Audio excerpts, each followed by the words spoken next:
Putin अब Ukraine को हराने के लिए किसी भी हद तक जा सकते हैं। पुतिन ने बता दिया कि जो बाइडेन और ज़ेलेंस्की जहां सोचना खत्म करते हैं वहां से उनका दिमाग दौड़ने लगता है। और अब पुतिन ने एक ऐसी बात कह दी जिससे ज़ेलेंस्की की क्लस्टर बम वाली खुशी पर पानी फिर गया है।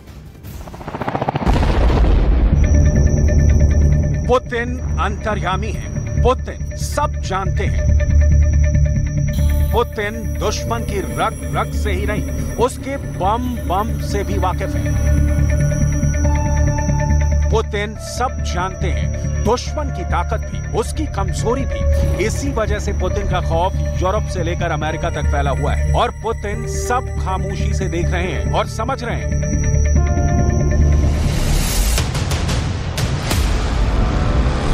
ये दावा खुद पुतिन का है। पुतिन ने यूक्रेन युद्ध को लेकर ज़ेलेंस्की से लेकर बाइडेन तक सबकी बम वाली कुंडली खंगाल ली है और उनको पता है कि ज़ेलेंस्की के पास कितने बम हैं, अमेरिका कितने बम बना सकता है और यूरोप का गोला बारूद वाला गोदाम कैसे तेजी से खाली हो रहा है।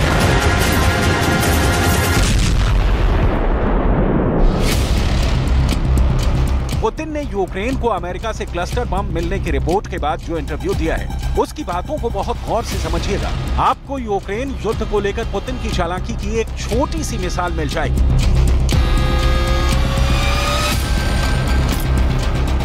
Думаю, к этому так и надо относиться. Делают они это не от хорошей жизни, а потому что у них дефицит боеприпасов вообще. Напомню, что украинская армия тратит за сутки боевых действий там, до 5-6 тысяч, скажем, снарядов 155-го калибра, а Соединенные Штаты производят 15 тысяч в месяц. У них не хватает, и в Европе уже не хватает, но не нашли ничего лучшего, как предложить использование кассетных боеприпасов. क्लस्टर बम यानी वही खतरनाक धमाके वाला हथियार जो बहुत बदनाम है।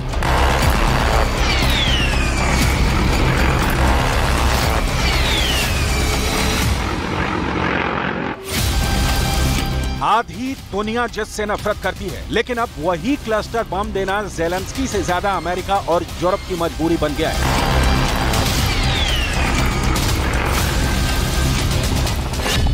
पुतिन का दावा है कि बड़े धमाकों के लिए यूक्रेन हर रोज 5 से 6 हजार तोप के गोले फायर कर रहा है।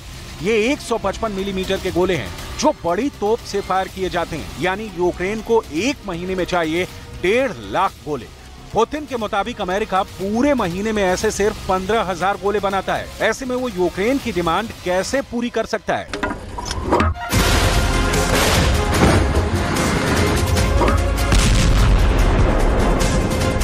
ये M777 जैसी तोप से फायर किए जाने वाले गोले हैं और पुतिन को पता है कि इतने गोले ना तो अमेरिका के पास हैं ना यूरोप के पास। इसीलिए वो ज़ेलेंस्की को क्लस्टर बम देकर तबाही वाली डिमांड पूरी करना चाहता है।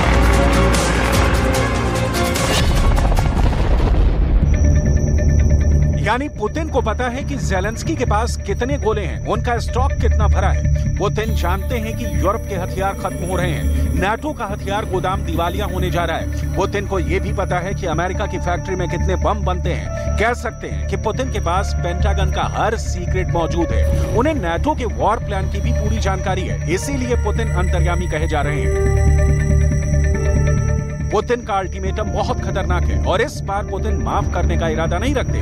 ये बात उनके इंटरव्यू से जाहिर हो चुकी है। Достаточный запас различного рода кассетных боеприпасов. Различного рода. Мы до сих пор этого не делали, не применяли, и у нас не было такой необходимости. Несмотря на известную нехватку в определенный период времени, и у нас тоже боеприпасов, но...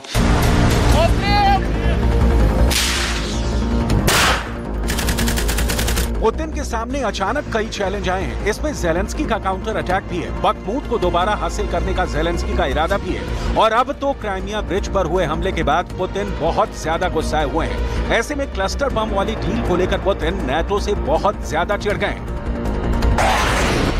क्लस्टर बम ऐसे लॉन्च होता है और फिर अपने टारगेट के ऊपर ऐसे फटता है। बड़े बड़े धमाकों के बीच यूक्रेन के युद्ध में क्लस्टर बम की एंट्री हो चुकी है। इसकी बड़ी वजह समझने के लिए आपको क्लस्टर बम को समझना होगा। ये एक ऐसा बम होता है जिसके अंदर सैकड़ों छोटे छोटे बम होते हैं। ये अपने टारगेट के ऊपर एक निश्चित ऊंचाई पर खुल जाता है और उसमें से फिर लॉन्च होते हैं सैकड़ों मौत बरसाने वाले बम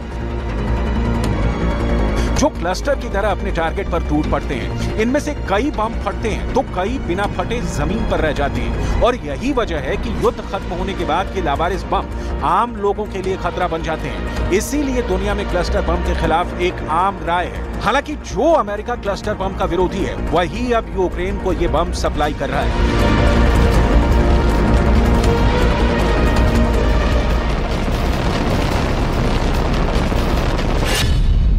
क्लस्टर बम बहुत ही खतरनाक हथियार माना जाता है। क्लस्टर बम पर 120 से ज्यादा देशों ने पाबंदी लगाई हुई है।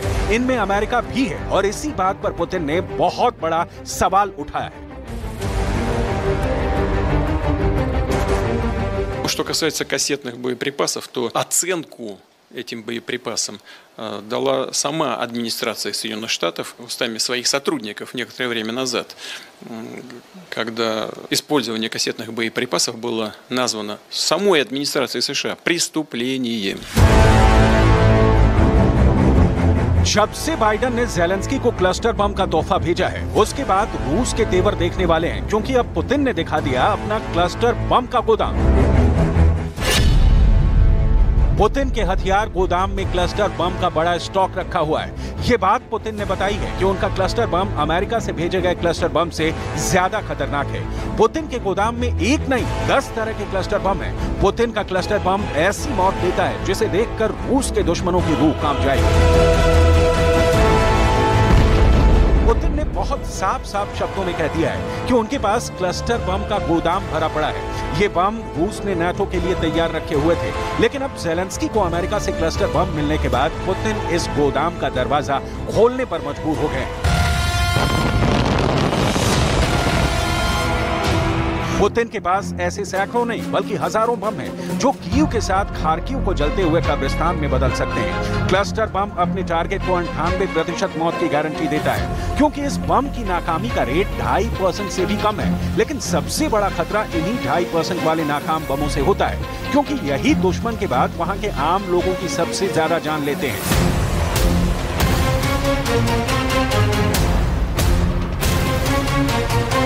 रूस की हथियार फैक्ट्री और वहां के बम और गोला बारूद वाले गोदाम को लेकर पुतिन का आत्मविश्वास बहुत ज्यादा बढ़ा हुआ है। पुतिन इसकी तैयारी 1-2 साल से नहीं बल्कि क्राइमिया पर कब्जा करने के बाद से ही कर रहे थे।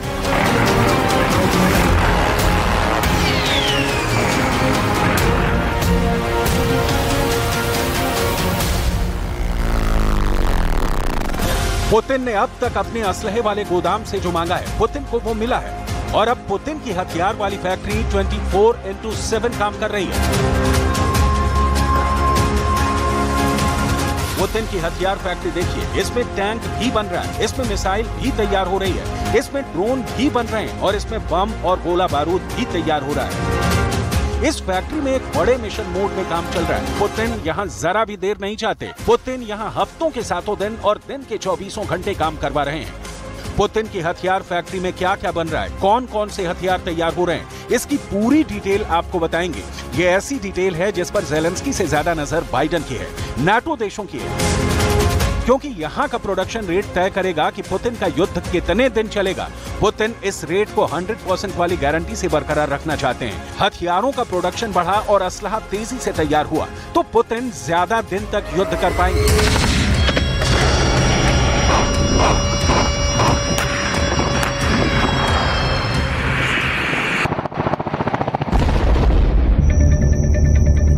जैसा कि कहा जा रहा है कि युद्ध को लेकर पुतिन अंतर्यामी है। वो जानते हैं कि हथियारों का प्रोडक्शन थमा और गोला बारूद कम तैयार हुआ तो रूस का युद्ध और उनका नाटो के खिलाफ एजेंडा औंधे मुंह गिर जाएगा। ऐसा ज़ेलेंस्की के साथ हुआ है, ऐसा बाइडन और बाकी नाटो देशों के साथ हो रहा है। इसीलिए पुतिन को अपने हथियारों की फैक्ट्री की पल पल की अपडेट चाहिए। पुतिन की नजर फैक्ट्री के उत्पादन पर है। पुतिन की नजर हथियारों की लॉन्चिंग और उससे थर्राते यूक्रेन के शहरों पर भी है। पुतिन नहीं चाहेंगे कि उनका प्रोडक्शन रेट गिरे। वो नहीं चाहेंगे कि हथियारों की फैक्ट्री खामोश पड़े। पुतिन नहीं चाहेंगे कि यूक्रेन पर उनके हमलों की रफ्तार थमे। पुतिन इस वक्त बहुत गुस्से में है। रूस पहले ही साफ कर चुका है कि अगर रूस की फौज पर क्लस्टर बम से वार किया गया तो 10 गुना ताकत से जवाब दिया जाएगा। अब पुतिन की वार्निंग के बाद ये बात और पुख्ता हो जाती है कि ज़ेलेंस्की को बचकानी हरकत करने से बचना होगा।